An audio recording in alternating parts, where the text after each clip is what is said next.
all of you do each and every day.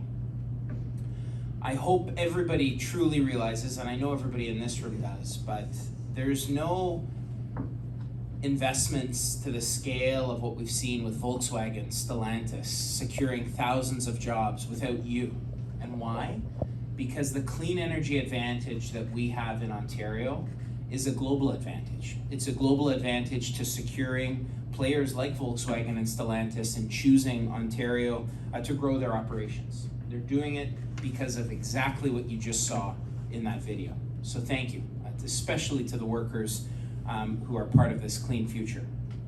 As demand for the grid grows, there's never been a more important time for all of you. What you do each and every day is more important than power.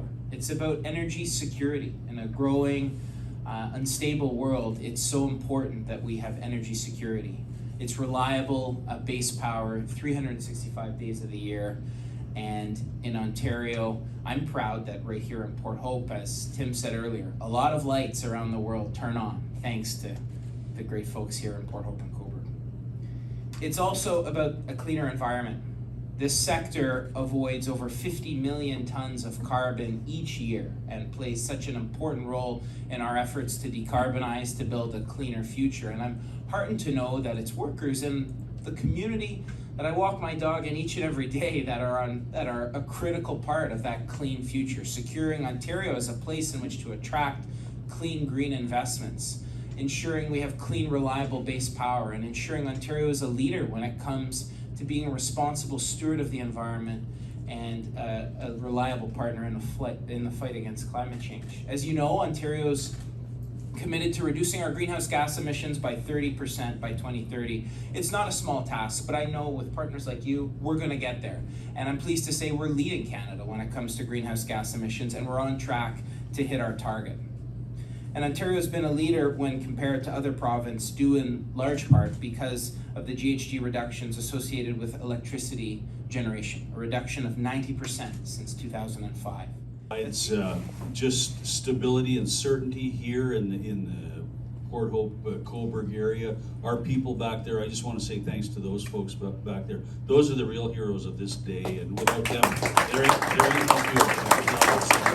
Those are the people that grind it out every day. We had some tough years, you'll recall, not long ago, and it was the nuclear industry wasn't quite as bright as it is today, and we fought through it. We had good support from people like Mike and Bruce Power. They backed us in those days. We kept going and knowing that there'd be brighter days ahead, and here we are today. So not only is this contract big, I mean the whole industry, as the ministers were talking about, has made a great comeback.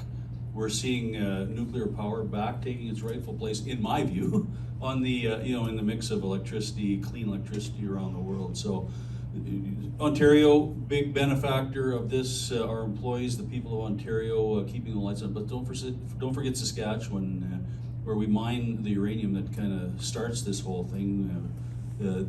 Our mines, as many people know, and Mike's been there, we have, I think it's about 54% of our employees at the mine sites are Indigenous, coming from communities around our mines that they don't have much else. And so with some training and education, they're loyal, they're hardworking, and they're just proud to be part of this whole thing. So it's, as I say, a Canadian success story, and we're just really proud to be part of it.